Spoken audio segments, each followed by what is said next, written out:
மோடி அரசாங்கம் சொல்வது 70 நாளைக்கு நாங்கள் ஸ்டோர் வைத்திருக்கிறோம். சிஎன்ஜி எல்பிஜி நம்மளிடத்தில் இல்லை. அது ஸ்டாக் பண்ண முடியாது, அப்பப்போ வரும், பண்ணிக்கிட்டே இருக்கணும். கிட்டத்தட்ட 250 மில்லியன் அந்த மாதிரி ஒரு கணக்கு வச்சிருக்கிறோம். நம்மள்கிட்ட கொஞ்சம் இருக்கிறது. அதற்கு பிறகு என்ன செய்வது? நம் நாட்டில் என்ன செய்வது? பெரும் கொதிநிலை. நமக்கு அதுக்குள்ள போர் முடியறதுக்கான வாய்ப்புகள் இல்லையா? அதற்காக நான் முஜிதபா கமினி ஆகிய நான் பேசுகிறேன். யாரு இப்போ வந்திருக்காருல புதுசா உச்சபட்ச தலைவர். இன்று நான் பதவிக்காக உங்கள் முன்னால் நிற்கவில்லை. நமது அன்பு தலைவர் இமாம் என் தந்தை சையத் அலி கமினி அவர்கள் கொல்லப்பட்ட நிலையில் தந்தை இழந்த மகனாக நான் இப்போது உங்கள் முன்னால் நிற்கிறேன். பலஸ்தீன மக்களை நாம் ஒருபோதும் கைவிடப் போகுது. அப்படியானால் இந்த செய்தி இஸ்ரேலை காலி செய்வோம்னு அர்த்தம். இஸ்ரேல் மற்றும் அமெரிக்கா ஆகிய 2 நாடுகளுக்கும் நமது எதிரிகள். அவர்களிடத்தில் சமாதானம் தேவையில்லை. ஒருவேளை நான் கொல்லப்பட்டாலும் எனக்கு பின்னால் வந்து கொண்டுதான் இருப்பார்கள் அப்படின்னு சொல்லிட்டார். இப்போ என்னன்னா, அமெரிக்கா சிக்கப்பட்டு கொண்டது. எப்படி சிக்குன்னா, இது என்னுடைய கருத்து இல்லை. அவருடைய பேச்சை பார்க்கிற போது இந்த போர் இப்பறைக்குள் ஓய்வது மாதிரி தெரியவில்லை. தொடர்ந்து அமெரிக்காவுடைய ஏகாதிபத்தியத்தை முறியடிப்பதற்கும் மத்திய கிழக்கை விட்டு அமெரிக்கா முழுமையாக போவதற்கும் அவருடைய சொத்துக்களை நாசம் செய்வதற்கும் நாங்கள் ரெடியாக இருக்கிறோம். மிக முக்கியமாக என்னவென்றால், அந்த கொதிநிலை அமெரிக்காவை தாண்டி, ஈரானை தாண்டி, இஸ்ரேலை தாண்டி இப்பொழுது அது வடகொரியாவில் மையம் கொண்டு அமெரிக்க அதிபர் இப்பொழுது என்ன செய்வதென்றே அவருக்கு புரியவில்லை. தெரியாமல் ஒரு பெஞ்சமின் நெத்தன்யாகுடைய தவறான வழிகாட்டுதலில் அமெரிக்கா சிக்கப்பட்டு கொண்டது. ஒரு போர் நிலையில் உச்சபட்சமாக இருக்கக்கூடிய ஒருவன் என்ன செய்வான்? போரை வலிமையாக நடத்த முயற்சிப்பான். ஆனால் அமெரிக்கா போரை முடித்துக் கொள்ளுங்கள் என்று சொல்கின்றது. நிரந்தரமாக மத்திய கிழக்கில் அமெரிக்காவுக்கு என்ன வேலை? நீங்கள் இங்கே அல்-உதி தளத்தை, படையை தளத்தை கொண்டு வைத்துக் கொள்வது, கத்தரில் வைத்துக் கொள்வது, சவுதி அரேபியாவில் கொண்டு வைப்பது, யுனைடெட் அரபு எமிரேட்ஸில் வைப்பது, குவைத்தில் 8 மேற்பட்ட தளங்கள், 40,000 பேரை கொண்டு வைக்கிறது. இப்படி உங்களுடைய கட்ட பஞ்சாயத்து டாமினேஷன் எதற்கு? இப்போ அவர்களுடைய கண்டிஷன் இப்போ என்னன்னா, அவர்கள் வாழ்ந்தாலும் செத்தாலும் அமெரிக்காவை காலி செய்துவிட்டு அழிந்து விடுவோம் என்ற மாதிரியான ஒரு நிலைக்குத்தான் ஈரான் வந்திருக்கிறது. இப்படி ஒரு கொதிநிலை வரும் என்று யாரும் நினைக்கவில்லை, அமெரிக்காவும் நினைக்கவில்லை. அவர்கள் சொல்கிறார்கள், நாங்கள் இன்னும் ஆயுதங்களை பயன்படுத்தவில்லை. நாங்கள் பயன்படுத்தி இருப்பதெல்லாம் கன்வென்ஷனல் ஆயுதம். நாங்கள் 1 நாள் 2 நாளாக செஞ்சுட்டு இருந்தோம், 47 வருஷமால செஞ்சுட்டு இருந்தோம். ஐநா சபையில் ஈரானுடைய போக்குக்கு எதிரானதான ஒரு தீர்மானம் நிறைவேற்றப்பட்டிருக்கு. ஐநா என்பது ஒரு ஒன்றும் இல்லாத பல் புடுங்கிய பாம்பு. ஐநாவை இயக்குவதே அமெரிக்கா. அமெரிக்காவுடைய mister president of USA Donald Trump had made a very clear statement. உலக மக்களுக்காக நாங்கள் சமாதானத்துக்கு வருகிறோம், போர் நடத்த வேண்டிய தேவையில்லை அப்படிங்கிற. கீழே விழுந்து மீசையில் மண் விட்டாமல் கிடப்பாங்க நம்ம ஊரில், அந்த மாதிரி. அரசியல் தகவல்களை உடனுக்குடன் தெரிந்து கொள்ள பாயிண்ட் ஆஃப் வியூ சேனலை சப்ஸ்கிரைப் செய்யவும்.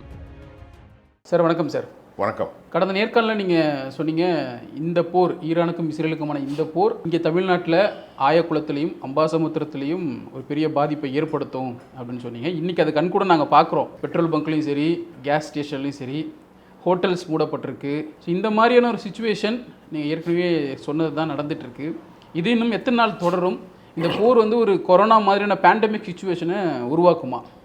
இப்போதைக்கு இந்த போர், ஈரானுக்கும் இஸ்ரேலுக்குமான இந்த போர் என்ன நிலைமையில் இருக்குது? அதாவது சமகாலத்துக்கு ஏற்றவாறு மக்களுடைய உணர்வுகளை மையப்படுத்தக்கூடிய ஒரு கேள்வியாக நான் இருக்குது. இப்போது காலை நான் உங்கள் நிகழ்ச்சிக்கு வருவதற்கு முன்பு ஒரு செய்தியை படித்தேன். அது ஈரானுடைய அஃபிஷியல் டெலிவிஷனுடைய அதில் அவருடைய பேச்சு, புதிய தலைவராக இருக்கக்கூடிய முஜிதபா கமேனி அவர் அவருடைய பேச்சை பார்க்கிற போது இந்த போர் இப்பறைக்குள் ஓய்வது மாதிரி தெரியவில்லை. அவருடைய கருத்துக்கள் என்ன இருக்கிறது என்றால், தொடர்ந்து அமெரிக்காவுடைய ஏகாதிபத்தியத்தை முறியடிப்பதற்கும் மத்திய கிழக்கை விட்டு அமெரிக்கா முழுமையாக போவதற்கும் அவருடைய சொத்துக்களை நாசம் செய்வதற்கும் நாங்கள் ரெடியாக இருக்கிறோம். இந்த போர் ஒரு ரமலான் தியாகிகளின் போர் அப்படின்னு வச்சிருக்காரு. இட்ஸ் இஸ் அ மெட்ரியட்ஸ் ஆஃப் ரமலானுடைய தியாகிகள். இப்போ அப்படி என்று சொன்னால், இப்பொழுது அவர்களை நீங்கள் பார்த்து கொள்ளுங்கள். போர் செய்வது இஸ்ரேல், போர் செய்வது அமெரிக்கா. ஆனால் 2 நாடுகளும் துவம்சம் செய்யப்பட்ட போது கூட அரபு நாடுகளில் இன்றைக்கு 1937களுக்கு பின்னால் அரபுகளுடைய பாரம்பரிய தொழிலாகிய ஒட்டக மேய்ப்பிற்கு அவர்கள் சென்று விடுவார்களோ என்று அஞ்சக்கூடிய அளவிற்கான ஒரு அபாயம் இருக்கிறது. நான் பேசும்போது இன்னும் சில செய்திகளை இங்கே பதிவு செய்ய போகிறேன். மிக முக்கியமாக என்னவென்றால், அந்த கொதிநிலை அமெரிக்காவை தாண்டி, ஈரானை தாண்டி, இஸ்ரேலை தாண்டி இப்பொழுது அது வடகொரியாவில் மையம் கொண்டு, வடகொரியாவிலிருந்து அது ரயில் மூலமாக ரோட் அண்ட் இனிஷியேட்டிவ் திட்டத்தின் அடிப்படையில் அது சீனாவின் வழியாக இங்கே வருகிற அளவுக்கு ஆயுதங்களை அவர்கள் சப்ளை செய்கிற ஒரு பயங்கர ஆபத்தான சூழ்நிலையில் அமெரிக்க செய்மதி சேட்டலைட் பிக்சர் அதை தொடர்ந்து வாட்ச் செய்து கொண்டிருந்து அதை தடுக்க இயலாத நிலையில் உருவாக்கி இருக்கிறது. இது முக்கியம். அமெரிக்க அதிபர் இப்பொழுது என்ன செய்வதென்றே அவருக்கு புரியவில்லை. தெரியாமல் ஒரு பெஞ்சமின் நெத்தானியாகுடைய தவறான வழிகாட்டுதலில் அமெரிக்கா சிக்கப்பட்டு கொண்டது. ஆனால் இன்று காலை லண்டனில் இருந்து நிரஞ்சன் இன்டர்நேஷனல் கான்ஃபரன்ஸ் அவர் ஒரு பேட்டியில் நேற்று நள்ளிரவு பதிவு செய்திருக்கிறார். அவர் ஓரளவுக்கு அமெரிக்காவுக்கு அப்படிதான் பேசக்கூடியவர், மேற்கத்திய ஆளுமை தான். ஆனால் அவர் என்ன சொல்கிறார், 5 காரணங்களில் அமெரிக்கா தோல்வி கண்டுவிட்டது. முதலாவது காரணம், ஒரு போர் நிலையில் உச்சபட்சமாக இருக்கக்கூடிய ஒருவன் என்ன செய்வான், போரை வலிமையாக நடத்த முயற்சிப்பான். ஆனால் அமெரிக்கா போரை முடித்துக் கொள்ளுங்கள் என்று சொல்கின்றது. 2வது நிலை, ஈரானை அணுகுவதற்கான வாய்ப்புகள் இல்லை. 3ஆம் 4ஆம் 5ஆம் நிலைகளில் அமெரிக்கா இந்த போரை நடத்துவதற்கு முன்பு சர்வதேசத்திற்கு கொடுத்த வாக்குறுதி, IRGCயை அளிப்போம், ரெஜிமெண்ட் சேஞ்ச் அப்படிங்கிற ஒரு வார்த்தை தொடர்ந்து அமெரிக்காவினால் பதிவு செய்யப்பட்டு கொண்டே இருந்தது இஸ்ரேலில் பெஞ்சமின் நெத்தானியாஹு. ஆனால் இப்பொழுது ஆயத்துல்லா அலி கமாயினி மரணித்த பிறகு முஜிதபா கமேனி வந்திருப்பதும் அமெரிக்காவினுடைய சொலவாடல்கள் வெற்று பேச்சாக மாறியிருக்கிறது என்பதையும் IBC ரொம்ப தெளிவாக லண்டனில் இருந்து சுட்டிக்காட்டுகிறது. ரொம்ப தெளிவாக சுட்டிக்காட்டு, யார் பூனைக்கு மணி கட்டுவது, யார் இவர்களிடத்திலே சமாதானம் பேசுவது என்ற அடிப்படையில் ஒரு பயங்கர கொதிநிலை சர்வதேச அளவில் சென்று கொண்டிருக்கிற ஒரு நேரத்தில் நீங்கள் என்ன கேட்டீர்கள், இத்தனை காலத்திற்கு கேஸ் பிரச்சனை உருவாகும், எத்தனை காலத்திற்கு மக்கள் கியூவில் இருப்பார்கள். நாங்கள் சென்னையிலே பார்க்கிறோம். நான் கூட நினைத்தேன், என்ன இவ்வளவு கூட்டமாக இருக்கிறது என்று. நானும் கூட என்னுடைய டேங்கெல்லாம் ஃபுல் பண்ணி வச்சுக்கிட்டேன். ஆனால் என்னை பொறுத்தவரை ஒரு சர்வதேசத்தில் பலாயிரக்கணக்கான நிகழ்வுகள் நடத்தியதாலும் இந்த போர் அமெரிக்கா இப்போ அவர்களுடைய கண்டிஷன் இப்போ என்னன்னா, அவர்கள் வாழ்ந்தாலும் செத்தாலும் அமெரிக்காவை காலி செய்து விட்டு அழிந்து விடுவோம் என்ற மாதிரியான ஒரு நிலைக்குத்தான் ஈரான் வந்திருக்கிறது. அப்படியே போர் என்னவென்றால், இதற்குமே நாங்கள் வாழ்ந்த ஒரு பிரயோசனமும் இல்லை. எங்களுடைய பள்ளி குழந்தைகள் 177 பிள்ளைகளை 70க்கும் மேற்பட்ட அப்பாவி சின்ன பச்சிலம் குழந்தைகளை கொலை செய்து விட்டார்கள். நாங்கள் உணவின்றி 47 ஆண்டுகளாக இவ்வளவு திறமைகள் இருந்தும் பெர்ஷியர்களாகி நாங்கள் எங்களுடைய நாட்டில் இருக்கக்கூடிய எண்ணெய் வளங்களை சர்வதேசத்தில் விற்க முடியவில்லை, ஒன்றும் செய்ய முடியவில்லை. அது மட்டும் இல்லாமல் அடாவடியாக இவர்கள் மத்திய கிழக்கில் வந்து சவுதி அரேபியா, கத்தர் இது மாதிரி நாடுகளில் உட்கார்ந்து ஆளுமை பண்ணுகிறார்கள், டாமினேட் பண்ணுகிறார்கள். இதற்கு ஒரே தீர்வு, அப்பாஸ் அராக்கச்சினுடைய பேசும், முஜிதபா கமேனுடைய பேசும், பக்கர் கலிபாப் அங்களுடைய உச்சபட்ச அதிகாரத்தில் இருக்கக்கூடிய சபாநாயகர், அது மட்டும் இல்லாமல் டிஃபென்ஸ் காரிடாருடைய பீட் ஹெர்ட்ஸ் அல்ல, அலி லாரிஜானி போன்றவர்கள் இதில் ஒரு தீர்வு ஏற்பட வேண்டும். என்ன தீர்வு என்று இன்று காலை வந்திருக்கிறது. இதற்கு முன்பு நேற்று ஒரு 4 நாளைக்கு முன்னாடி உள்ள தீர்வெல்லாம் ஒன்றில்லை. இப்பொழுது அவர்கள் சொல்கிறார்கள், நிரந்தரமாக நீங்கள் இங்கேட்டு வெளியேறுங்கள். இது சாத்தியமாங்கிறதெல்லாம் நீங்கள் யோசிக்கணும். நிரந்தரமாக மத்திய கிழக்கில் அமெரிக்காவுக்கு என்ன வேலை? நீங்கள் இங்கே அல்உதி தளத்தை, படையை தளத்தை கொண்டு வைத்துக் கொள்வது, கத்தரில் வைத்துக் கொள்வது, சவுதி அரேபியாவில் கொண்டு வைப்பது, யுனைடெட் அரபு எமிரேட்ஸில் வைப்பது, குவைத்தில் 8க்கும் மேற்பட்ட தளங்கள், 40,000 பேரை கொண்டு வைக்கிறது. இப்படி உங்களுடைய கட்ட பஞ்சாயத்து டாமினேஷன் எதற்கு? நாங்கள் எங்களாக இருந்துட்டு போகிறோம். உலகத்தில் யாரையும் மிஞ்ச வேண்டிய தேவையில்லை. நீ உன்னுடைய எல்லைக்குள் இருந்து கொள். 2வது, மைக்ரோசாஃப்ட்வேர், ஆரக்கிள், கூகுள் போன்ற நிறுவனங்கள் அடித்து நொறுக்கப்பட்டிருக்கிறது. அமெரிக்காவுடைய எல்லாம். இப்பொழுது அமெரிக்கா, இப்போ நாம் என்ன எதிர்பார்த்தோம் என்றால், இப்படி ஒரு கொதிநிலை வரும் என்று யாரும் நினைக்கவில்லை, அமெரிக்காவும் நினைக்கவில்லை. எதையோ பிடிக்க போய் எதையோ கதையாக மாறி சம்மதமில்லாமல் ஆட்சி மாற்றம் என்ற பேரில் ஒரு 86 வயது முதிர்ந்தவரை அவர் சொன்னார், என்னை அடித்து நீங்கள் நாசம் செய்து விட்டால் 1 நிமிடத்தில் இறந்து போய்விடுவேன், என் உடம்பில் ஒன்றும் இல்லை, நான் மரணத்தை நோக்கி காத்திருக்கிற 86 வயது பெரியவர், என்னை நீங்கள் அடித்து விட்டால் என்ன நடக்கும் என்றார். கடைசியில் அவர் சொன்னார், இங்கிருந்து நீங்கள் பாதுகாப்பு இல்லை, இந்த இடத்தை விட்டு வேறு இடத்துக்கு வெளியேற மறுத்தார். அவர் இல்லை, நான் மறந்து போனாலும் இங்கே மரணித்து போகிறேன் என்றிருந்தால் அமெரிக்காவுக்கு உளவு அமைப்புகள் CIA தெளிவாக காட்டி போட்டார். இப்பொழுது என்னென்றால், வேலியில் போகிற பாம்பை பிடித்து ஏதோ சொன்ன கதையாக, நம்முடைய ஆடைக்குள் விட்ட கதையாக கேவலப்பட்டு போயிருக்கிறது அமெரிக்கா. இப்போது மீண்டும் இந்த கொதிநிலை இருக்கிறது. எனக்கு என்னவென்றால், இது யார் சமாதானம் செய்ய போகிறார்கள்? அவர்களுக்கு நன்கு புரிந்து விட்டது. யாருக்கு? ஈரானுக்கு. புரிந்ததற்கு 2 காரணம். வெறுங்கையால் எப்போதும் முலம் போடுவது சாத்தியமே இல்லை. அவர்கள் சொல்கிறார்கள், நாங்கள் இன்னும் ஆயுதங்களை பயன்படுத்தவில்லை. நாங்கள் பயன்படுத்தவில்லை. நாங்கள் பயன்படுத்தி இருப்பதெல்லாம் கன்வென்ஷனல் ஆயுதம். நாங்கள் 1 நாள் 2 நாளாக செஞ்சுட்டு இருந்தோம். 47 வருஷமால செஞ்சுட்டு இருந்தோம். இப்போது இன்டர்நேஷனல் ஃபிகர்ஸும் சொல்லுகிறது, இந்த போக்கின் மூலம், நான் சென்னையை பேஸ் பண்ணியே பேசுகிறேன், இப்படி நினைத்தால் எவ்வளவு காலம் இந்த சிக்கல் வரும்? ஆனால் இப்பொழுது நமக்கு ஒரு 70 நாளைக்கு சரக்கு இருக்குது. மோடி அரசாங்கம் சொல்வது 70 நாளைக்கு நாங்கள் ஸ்டோர் வைத்திருக்கிறோம். சிஎன்ஜி, எல்பிஜி நம்ம இடத்துல இல்லை. அது ஸ்டாக் பண்ண முடியாது. அப்பப்போ வரும், பண்ணிக்கிட்டே இருக்கணும். க்ரூடு இருக்கிறது, ஒரு 70 நாள் 65 நாளைக்கு இருக்கிறது. 1 மாதத்திற்கு அமெரிக்கா சொல்லியிருக்கிறது. சீனாவிடத்திலே ஓரளவுக்கு இருக்குது. நம்ம இடத்தில் ஸ்டாக் இருப்பது 250, அதாவது 2.5 மில்லியன். அதாவது என்ன சொல்வது, 2.5 கோடி பேரல். 1 மில்லியன் என்பது 10 லட்சம், 10 மில்லியன் என்பது 1 கோடி. அப்போ நமக்கு கிட்டத்தட்ட 250 மில்லியன் அந்த மாதிரி ஒரு கணக்கு வச்சுருக்கிறோம். நம்மள்கிட்ட கொஞ்சம் இருக்கிறது. அதற்கு பிறகு என்ன செய்வது? நம் நாட்டில் என்ன செய்வது? பெரும் கொதிநிலை. நமக்கு அதுக்குள்ள போர் முடிகிறதுக்கான வாய்ப்புகள் இல்லை. அதற்காக போர் முடிகிறதுக்கு நான் இப்பொழுது இந்த காரணத்தை சொல்கிறேன். நீங்கள் கேட்ட கேள்வி அதுக்குத்தான் வருகிறீர்கள். எல்பிஜி நமக்கு வருவதற்கான வாய்ப்பு இருக்கிறது, ரைட். சிஎன்ஜி கத்தரிலிருந்து வருகிறது, ரைட். அதற்குள் போர் முடிவதற்கு அவர்கள் என்ன சொல்கிறார்கள்? நீ முதலில் இங்கிருந்து கிளம்பு அமெரிக்கா, உனக்கு இங்கே வேலை இல்லை. 2வது, என் நாட்டை அடிச்சிருக்க. 6000 நிலைகளில் தாக்குதல் நடத்தியிருக்கிறது. 1 நிலை, 2 நிலை, 3 நிலை அல்ல, 6000 நிலைகளில் அபாயகரமான தாக்குதல் நடத்தி பல ஆயிரக்கணக்கான மக்களை கொலை செய்து போட்டு விட்டார்கள். ஈரானுக்கு உள்ளே போன் பார்த்தால்தான் அவர்கள் எவ்வளவு சீரழிவுக்கு சென்றிருக்கிறது என்று தெரியும். இப்போ எந்த ஒரு காரணமும் இல்லாமல் நீங்கள் 6000 நிலையில் எங்களை துவம்சம் செய்தனால் பெரும் முதலீடை அவர்கள் கேட்கிறார்கள். எத்தனையோ 200, 300, அதாவது எனக்கு தெரியும் அவர்கள் 1000 பில்லியன் அமெரிக்க டாலர்களை கேட்கிறார்கள். பல நஷ்டஈடாக 1 ட்ரில்லியன் கேட்கிறார்கள். 100 லட்சம் கோடி எங்களுக்கு கொடுங்கள், எங்களுடைய உயிர்களுக்கு நீங்கள் பாதுகாப்பு இல்லை, அலைந்து போய்விட்டது. அது மட்டும் இல்லை, இந்த ஊரை விட்டே நீங்கள் போய் எங்கேயாவது போயிருங்க, இங்கே வரக்கூடாது.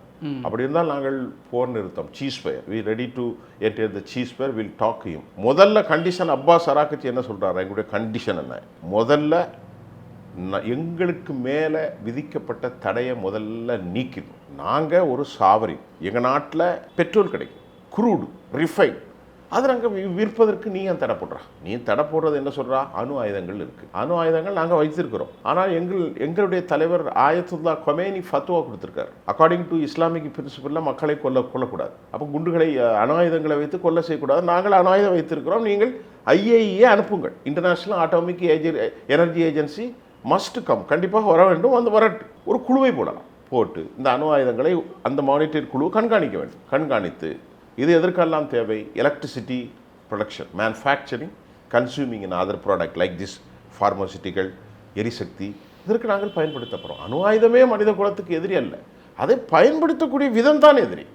கத்தி என்பது வெங்காயம் வெட்டுவதற்கும், சாம்பார் வெட்டுவதற்கும், மாங்காய் வெட்டுவதற்கும் வெட்டணும். அதை ஒரு மனிதனை குத்தி கொலையும் செய்யலாம் அல்லவா? அதான் சொல்லுகிறார்கள். அதை நீங்கள் கண்காணிங்க. இப்பொழுது அதை கேள்வியில்லை. $1 ட்ரில்லியன் எனக்கு கொடு, 100 லட்சம் கோடி. 2வது, எங்கள் மேலே இப்பொழுது இதுவரை நீங்கள் போட்டிருக்கக்கூடிய இந்த பொருளாதார தடைகளை நீக்கு.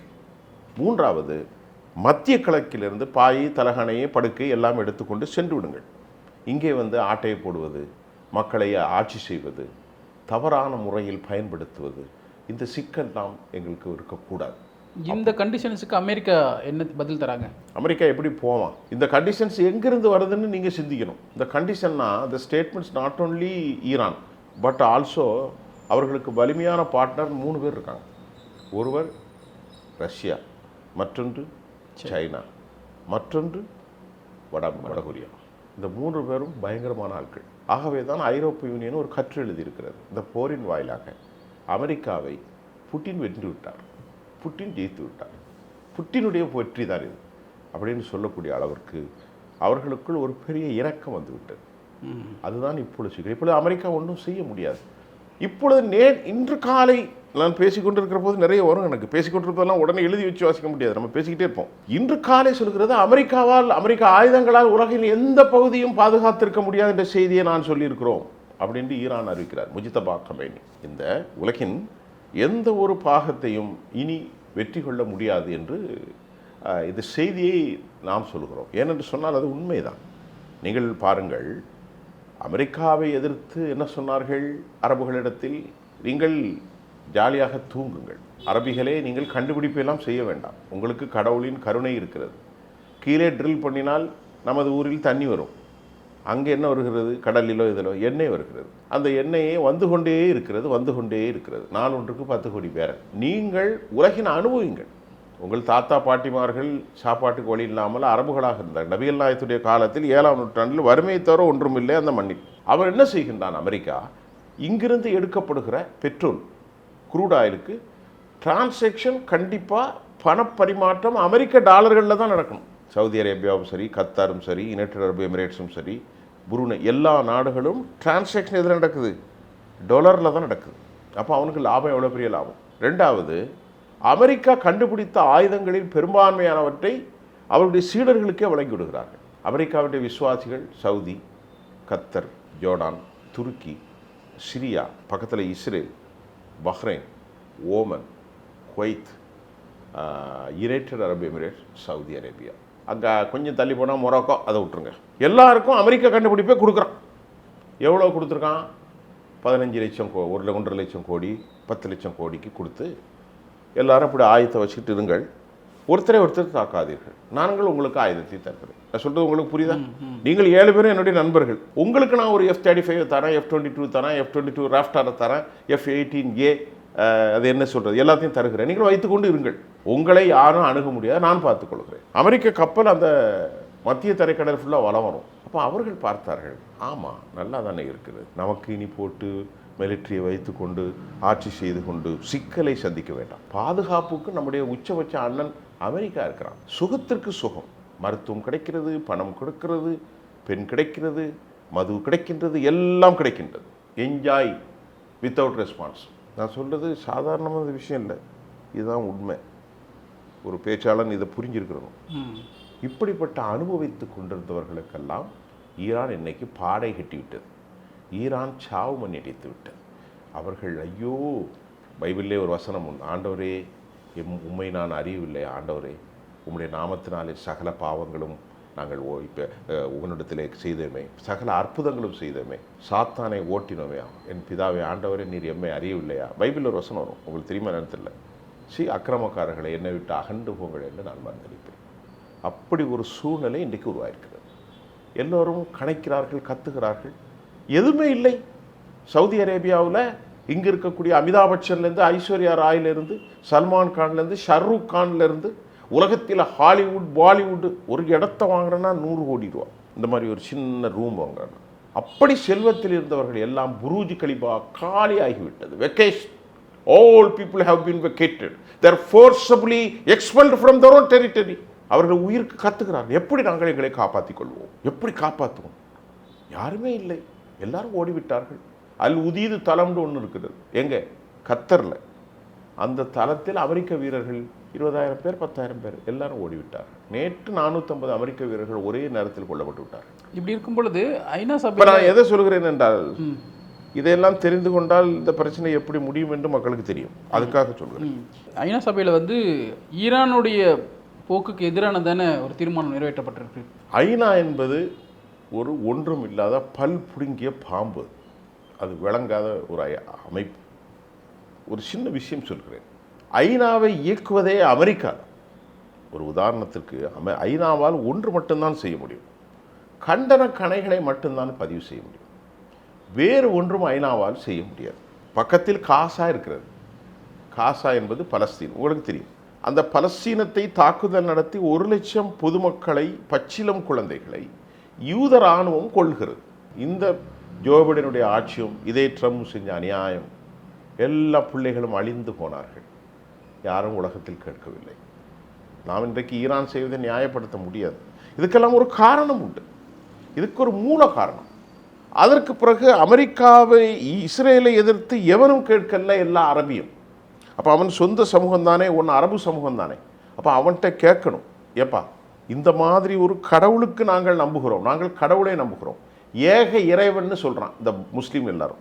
அப்போ ஏக இறைவனை நம்பியிருப்பது ஒரு பெரும் அநியாயத்திற்கு துணை போகுவது ஏக இறைவனுக்கான ஒரு கோட்பாடா என்ற கேள்வியை அரபுகளிடத்தில் கேட்டால் அவர்களிடத்தில் இல்லை. ஏன்னால் அவர்கள் மங்கி போனார்கள். அமெரிக்காவுடைய அடிமைகளாக மாறி மதுவுக்கும் மங்கைக்கும் உலக சுக ஆகசாபாசங்களுக்கும் அவர்கள் தங்களை முழுமையாக ஒப்புக்கொண்டு விட்டார்கள். ஆகவேதான் ஈரானில் தற்போது வந்திருக்கக்கூடிய கொலை செய்யப்பட்டிருக்கக்கூடிய உச்சபட்ச தலைவர் சையத் அலி கமெனி அவருடைய மகன் உரையாற்றியவுடன் ஒரு உரை ஒன்று சொன்னார். அந்த உரையை நான் இப்பொழுது உங்களுக்கு தருகிறேன். அதை நீங்கள் தனித்தையாக கூட போடலாம். அந்த உரை அரபியிலும் ஆங்கிலத்திலும் இருக்கிறது. அதை நான் அப்படியே உங்களுக்கு சொல்கிறேன். நான் முஜித்தபா கமினி ஆகிய நான் பேசுகிறேன். யாரு இப்போ வந்திருக்காருல புதுசா உச்சபட்ச தலைவர். உச்சபட்ச தலைவர். இன்று நான் பதவிக்காக உங்கள் முன்னால் நிற்கவில்லை. அவர் பேசுகிறத அரபியில் பேசுகிற, ஃபார்ஷியில், அரபியில் இல்லை ஃபார்ஷி. அவர் சொல்றார், நான் இன்று உங்கள் முன்னால் பதவிக்காக நிற்கவில்லை. ஒரு அநீதிக்கு எதிராக நாம் அனைவரும் ஒன்றிணைந்து செயல்பட வேண்டும் என்று அன்புடன் முஜித்தபா கொமேனி ஆகிய நான் உங்களிடத்தில் கேட்டுக்கொள்கிறேன். எமது பாரசீக ஈரானிய மக்களே, இந்த பதவி அலங்காரத்திற்கான பதவி அல்ல. இந்த பதவி அதிகாரத்தின் பதவி அல்ல. இந்த பதவி வாரிசு அடிப்படையிலான பதவியும் அல்ல. முஜித்தபா காமினி சொல்கிறார். அப்படி என்றால் நமது அன்பு தலைவர் இமாம் என் தந்தை சையத் அலி கமெனி அவர்கள் கொல்லப்பட்ட நிலையில் தந்தை இழந்த மகனாக நான் இப்போது உங்கள் முன்னால் நிற்கிறேன். அடுத்து அவர் சொல்கிறார், இறையாண்மையை நிலைநிறுத்த வேண்டும் என்ற பொறுப்பில் நாம் அனைவரும் இணைந்தே செயல்பட வேண்டும். நல்ல கவனிங்களுடைய பேச்சில் முக்கியம். தலைவர் கொல்லப்பட்டால் அமெரிக்கர்கள் நினைத்தார்கள், தலைவர் கொல்லப்பட்டால் இந்த நாடை அவர்கள் கைப்பற்றி விடலாம், இந்த செட்டப்பை முழுமையாக அழித்து விடலாம் என்று அவர்கள் நம் எதிரிகளாகிய அமெரிக்கர்களும் யூதர்களும் கனவு கண்டார்கள். அது இல்லை என்பது தானே நிதர்சனமான உண்மை என்பது இன்று உலகிற்கு பெர்ஷியர்களாக நாங்கள் காட்டியிருக்கிறோம் மக்களே. அடுத்து சொல்றார், நாம் வலிமையான முறையில் நம்முடைய ஒன்றிணைந்த இந்த போராட்டத்தின் வாயிலாக நான் இந்த செய்தியை நமது உம்மா அனைவருக்குமாக சொல்லிக் கொள்கிறேன். உம்மா என்றால் அரபியிலே சமூகம் என்று பெயர், நம் சமூகம். அதைத்தான் அவர் சொன்னார்.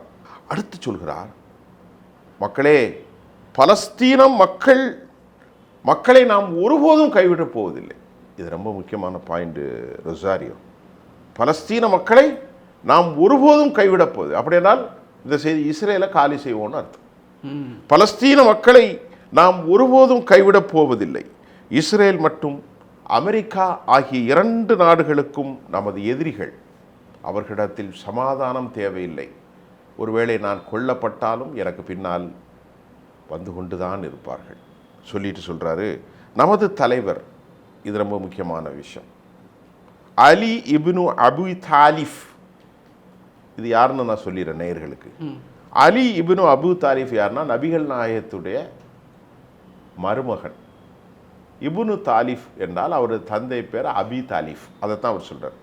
அவரை பின்பற்றவர்கள் தான் ஷியா முஸ்லீம்கள். இங்கே தமிழ்நாட்டில் இருக்கிற முஸ்லீம்கள் அல்ல, இந்தியாவில் இருக்கிற முஸ்லீம்கள் அவங்க ஷியா முஸ்லீம்கள். அது எல்லாருக்கும் ஒன்று தான், ஆனால் அவங்க ஷியா. அதைத்தான் அவர் தலைவர்னு யாரை சொல்கிறாரு, அலி இப்னு அபு தாலிஃப். நமது தலைவர் அலி இப்னு அபு தாலிஃப் அவர்கள் ஒரு அநியாயத்தை தடுக்க இயலாமல் எவன் பார்த்து கொண்டிருக்கிறானோ அவன் அந்த குற்றத்திற்கு பொறுப்பாவான் என்று உங்களுக்கு சொல்லவில்லையா? இது சொல்லி காட்டுறாரு. எவ்வளோ பயங்கரமாக பேசுகிறார். எனக்கு ஆச்சரியமாயிட்டு, என்னடா 55 வயசு வந்து 2 நாளில் இப்படி பேசுகிறார். நமது வலிமையான முறையில் அனைவரும் ஒன்றிணைந்து செயல்பட வேண்டிய தக்க தருணத்தின் வாயிலாக அமெரிக்கா இஸ்ரேலுக்கு நாங்கள் பாடம் பளிக்க வேண்டும் அப்படின்னு சொல்லிட்டார். இப்போ என்னன்னா, அமெரிக்கா சிக்கப்பட்டு கொண்டது. எப்படி சிக்குன்னா, இது என்னுடைய கருத்து இல்லை, எல்லா கருத்தையும் நான் தமிழில் தரேன், அவ்வளோதான். இதை அடித்தா காலின்னு நினச்சேன், அதை தான் அவர் சுட்டி காட்டுறார். ஆனால் அவர் என்ன செஞ்சிட்டார், பெரியவர் இறந்து போனார்ல இமாம் அலி கமெனி, அவர் ஒரு தந்தை மகனுக்கு மரண சாசனம் சொல்லுவான். ஏப்பா, இந்த கடையை நீ வச்சுக்கோ, அந்த கடையை நீ பார்த்துக்கோ, வலசரவாக்கம் கடையை நீ பார்த்துக்கோ, ஆழ்வா திருநெறி கடையை நீ பார்த்துக்கோ அப்படின்னு சொல்லுவான்ல. இந்த சொத்து உனக்கு. அதை மாதிரி நான் இறந்து போய்விட்டால் நீ இறந்து போய்விட்டால் அவர் இறந்து போய்விட்டால் நான், இப்படி எல்லாவற்றையும் சொல்லி நீனும் இறந்து போய்விட்டால் வைங்க. 2வது தளபதி. அடுத்தது யார்? அவர் இப்படி எல்லாவற்றுக்கும் செக்டோரியலாக பிரிச்சுட்டார். பிரித்து அதிகாரம் அவர் இருக்கும்போதே கொடுக்கப்பட்டு விட்டது. அதனால் அமெரிக்காவுடைய கணிப்பு பொய்ப்பித்து போய் இப்போது என்ன செய்வது சொல்கிறான் அமெரிக்கா. சொன்னா அடுத்து இவன் 100%, 100%, ஒரு 50%, 30% வீரியமாக இருந்த பெரியவரை சாகடித்து விட்டு இப்போ 100% ஆள்கிட்ட சிக்கிக்கிட்டான். அவருக்கு வயது 86, இவருக்கு வயது 50, 55. இவர் ரொம்ப ஸ்பிரிட், நான் கொல்லப்பட்டதற்கு கவலைப்படவில்லைங்கிறார். இப்போ சிக்கப்பட்டு கொண்டது. இப்போ அமெரிக்காவுடைய ஸ்டேட்மெண்ட் என்ன அப்படின்னு நம்ம பார்ப்போம். அமெரிக்காவுடைய mister presidents of USA Donald Trump had made a very clear statement to the people of international government. He said, I am ready to reconciliation process for all the world. உலக மக்களுக்காக நாங்கள் சமாதானத்துக்கு வருகிறோம். இனி ஈரானை அடிப்பதற்கு ஒன்றுமில்லை. யார் சொல்றா? அமெரிக்க பிரசிடென்ட். அடிப்பதற்கு ஒன்றுமில்லை. அப்படியா? 6000 நிலைகளை நாங்கள் அடித்து காலி செய்து விட்டோம். வலிமை குலைந்தவர்களாக அவர்கள் இருக்கிறார்கள். நாங்கள் போரிலே வெற்றி பெற்று விட்டோம் அப்படின்னு அவரே சொல்லிக்கிறார். அவர் சொல்றார். அவர் வெற்றி பெற்றோங்கிறார். நாங்கள் தான் வெற்றி பெற்றோம். ஈரானை நாங்கள் அழித்து போட்டு விட்டோம். ஈரானுடைய ஏவுகணை தலைகளை அழித்து விட்டோம். ஈரானுடைய ட்ரோன்களை காலி செய்து விட்டோம். அவர்களிடத்தில் டெக்னாலஜி இல்லை, ஒன்றும் இல்லை. நாங்கள் தான் வெற்றி. போர் நடத்த வேண்டிய தேவையில்லை அப்படிங்கிற. கீழே விழுந்து மீசையில் மண் விட்டாமல் கிடப்பான்ல நம்ம ஊரில் சொல்லுவாங்கள்ல. உங்கள் ஊரில் உங்களுக்கு தெரியுமா என்ன தெரியல. கீழே விழுதுனா மண் குவியல்ல மீசையில் மண் விட்டோம், அதெல்லாம் ஒன்றும் இல்லைப்பா அப்படின்னு சொல்லுவாங்கல்ல. அந்த மாதிரி கதையில் அமெரிக்காவுடைய president mister Donald Trump had made very clear statement. சொல்லிக்கிட்டே இருக்கவே சரி 50, 60, 100ன்னு கொத்தா அடிச்சு தள்ளிட்டான். அப்போ அது பொய்யாயிட்டேன். இப்போ எல்லாம் கேட்குறான் இன்டர்நேஷ்னல். அவனுக்கு வேண்டிய சேனல்லையும் காட்டுறான். ஏப்பா ஒன்றும் இல்லைன்னு சொன்னான். ஆனால் நீ சொல்லிக்கிட்டு இருக்கும்போதே ஹிஸ்புல்லா என்ன பண்ணிட்டான், 100 ராக்கெட்டை அடிக்கான். நல்லா கவனிங்க, இது நேற்று நடந்த சம்பவம். நேத்தான் ஹிஸ்புல்லா 100 ராக்கெட்டுகளை லெபனானில் இருந்து அடிக்கிறான். ஏர் டிஃபென்ஸ் சிஸ்டம் இருக்கு பாருங்க அமெரிக்காவில். உங்கள்கிட்ட அன்றைக்கி சொல்லியிருக்கேன். Terminal high altitude air defence system, அதுக்கு பேர் தாடு. மற்றொன்று பேட்ரியாட். இது ரெண்டும் அமெரிக்காவில் இருக்கு. மூன்றாவது பார்த்தீங்கன்னா, இரண்டாவது இஸ்ரேலில் இருப்பது Iron Dome, Iron Beam, David செல்லி, ஏரோ 2, ஏரோ 3. நீண்ட தூர இடைமறிக்க முடியாத எல்லாவற்றையும் தடுத்திடும். எங்கள் நாட்டுக்குள் எறும்பு கொசு கூட வர முடியாதுதான் இவ்வளோ நானும் சொல்லிட்டு தான். சொன்னது மட்டும் இல்லை, உலகத்துக்கு வித்துக்கிட்டு இருந்தான். நம்ம மோடி சார் இருக்கார்ல, இவரும் போய் எங்களுக்கு IBM, அது பேர் என்னது, அயன் டோமை தாங்கன்னா அக்ரிமெண்ட் போட்டார். இது போட்டது மட்டும் இல்லை, எல்லா மத்திய தரைக்கடல் நாடுலையும் பல கோடி டாலருக்கு விற்று போட்டான் அமெரிக்கா. விற்று உன் நாட்டுக்குள்ளே ஈயும் வராது, எறும்பும் வராது, நீங்கள் என்ஜாய், நான் எல்லாம் பார்த்துக்கிறேன்னு சொல்லி அவ்வளோத்துக்கு வச்சுட்டான். இன்னைக்கு இவனுடைய ஏவுகணை, யாருடைய ஏவுகணை? ஈரானுடைய ஏவுகணை. அடி அடி அடி அடி அடி அடித்து ஆயிரக்கணக்கான யூதர்கள் காலி. அப்போது உலகம் கேட்காது, எப்பா மிஸ்டர் பிரசிடென்ட் சொல்லிக்கிட்டு இருக்கும்போதே அடிச்சிட்டானே. அசட் ஒழிக்கிறார். இசை எம்பிரசி ஆங்கிலத்தில் சொல்ல போனால் அசட் ஒழிக்கிறார். என்ன காரணம் என்று சர்வதேச நாடுகள் சொல்கிறது. அமெரிக்காவுடைய வலிமையை பற்றி யாரும் குறைத்து சொல்லவில்லை, நானும் சொல்லவில்லை. அமெரிக்கா ஒரு வலிமையான தேசம்தான் கண்டுபிடிப்புகளிலும். ஏன்னால் அவர்கள் பெரிய ஆய்வாளர். ஆனால் அமெரிக்கா மட்டும்தான் வலிமையாக இருந்தது 20 வருஷத்துக்கு முன்பு, 30 வருஷத்துக்கு முன்பு. ஆனால் இன்று அவர்களுக்கு சமமாக ஈரானியர்கள் வலிமையாக ஆகிவிட்டார்கள். ஆகவே தான் அமெரிக்காவுடைய ஜம்பம் செல்லவில்லை. புரியுதா உங்களுக்கு? அமெரிக்காவுடைய கண்டுபிடிப்புகளை அவங்க யூஸ் பண்ணது எல்லாமே ஈரானில் உருவாக்கப்பட்ட ஆயுதங்கள் மட்டும்தான். எல்லாமே செல்ஃப் ரிலையன்ட். அதை சொல்லி ரஷ்யாவோடதும் சைனாவோடதும் அவங்க எதுவும் வாங்கவே இல்லை. அவர் என்ன சொல்றாருன்னா, முஜித்தபா, இது அனைத்தும் நாங்கள் செய்தது. அவர் சொல்றாரு, it is of own made. We are a self reliant. We don't want support from any country. We are closely associated with some our brothers and neighbours. It is all of conventional equipment had been manufactured by of our own trading sectorial in the state of Persian. நாங்கள் சொந்தமாக உருவாக்கிய அனைத்தும். ஆனால் அதில் உண்மை என்னவென்றால், அப்படி இவங்களோட மட்டும் இவங்களோட அவங்க பேரை வச்சிருக்காங்க. இவங்களோட ஆயுதத்தை பயன்படுத்தும் போது இவ்வளவு பாதிப்பு அப்படின்னா, இன்னும் இவங்களோட நட்பு நாடாக இருக்கக்கூடிய ரஷ்யாவும் சைனாவும் வடகொரியாவும் சேர்ந்தா அமெரிக்கா எல்லாமே போயிடுமே. கெமிக்கல்ஸ் இருக்குது, நேற்று அடித்தானே. ம். இப்போ என்னன்னா உண்மை என்ன தெரியுமா ரொசாரியோ, இதுவரை அவர்கள் ஆயுதத்தை பயன்படுத்துகிறாங்க. இந்த வெற்றிக்கு துல்லியமான காரணம் யார் என்றால் ரஷ்யாவும் சீனாவும் தான். எப்படி என்று நீங்கள் கேட்க வேண்டும். இவர்கள் பணம் இல்லை, இருக்கதை வைத்து தான் இவ்வளோ செய்திருக்கிறார்கள். ஆனால் சேட்டலைட்டு 120 சேட்டலைட் வச்சுருக்காங்க. யார்? சீனா. இவன்கிட்ட ஒன்று தான் இருக்குது. யார்கிட்ட? ஈரான்கிட்ட. ரஷ்யா உலகத்திலே பெரிய ஆள், உங்களுக்கு தெரியும், கெமிக்கல்ஸ் வச்சுருக்கிறாங்க எல்லாம்.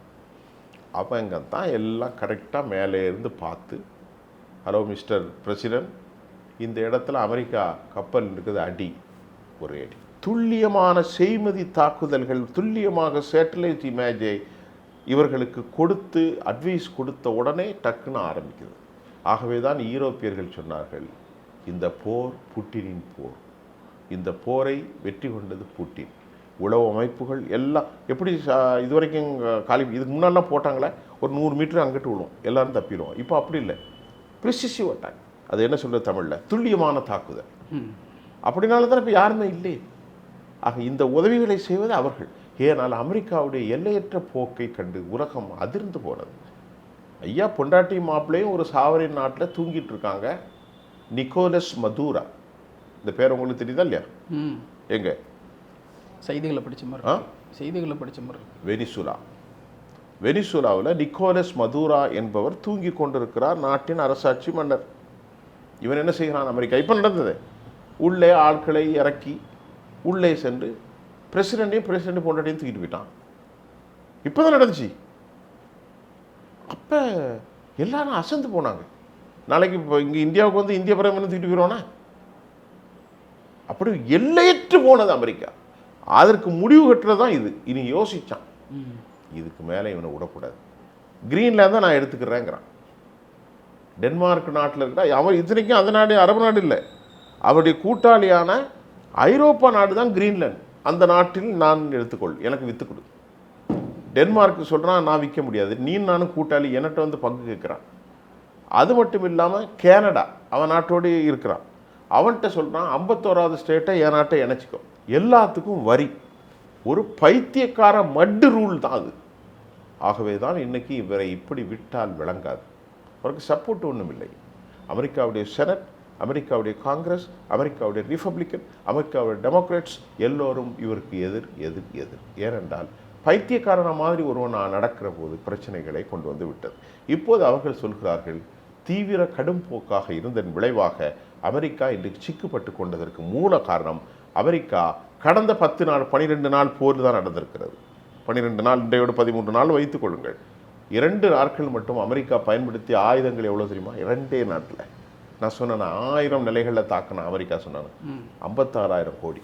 அதில் பெரிய கேவலம் என்ன தெரியுமா? இவருடைய ட்ரோன்கள் இருக்குது பாருங்க. யாருடைய ட்ரோன்கள்? ஈரானுடைய ட்ரோன்கள். அந்த ட்ரோனை செய்கிறதுக்கு மேனுஃபேக்சரிங் காஸ்ட்டு வெறும் $35,000. 35,000 ரூபா, $35,000. ஆனால் அமெரிக்கா அதை வந்து தடுத்து நிறுத்துறதுக்கு 4 அனுப்பணும். அதோடைய ஒட்டுமொத்த மதிப்பு 20லேருந்து 30 கோடி. அவன் 100 கணக்கில் அனுப்புகிறான். 1க்கு 4 30 கோடி என்றால் 100 கணக்கில் எத்தனை கோடி, 1000 கணக்கில் எத்தனை கோடி, லட்சக்கணக்கில் எத்தனை கோடி. அமெரிக்கா கேவலப்பட்டு போயிடும். ஆகவே தான் அவன் திட்டம் போட்டார், ஒரு 3 நாளில் அடித்து அப்பாவை காலி பண்ணிடுவோம் கிழவனை. அவர் இறந்த உடனே நாட்டில் எல்லா மக்களும் வெளியே வந்து ஒரே ரிவோல்ட் ஆயிரும். நாம் டக்குன்னு போய் ஆட்சி மாற்றம் அப்படின்னு இறக்கிடலாம் அப்படின்ட்டு ஐயா திட்டம் போட்டார்கள். நிலைமை மாறிவிட்டு. இதுதான் தற்போது, இன்னும் நிறைய இருக்குது. இதுதான் தற்போதைய கொதிநிலை. அமெரிக்கா சேற்றில் காலை வைத்து விட்டார்கள் என்று இன்டர்நேஷனல் மீடியா சொல்லுது.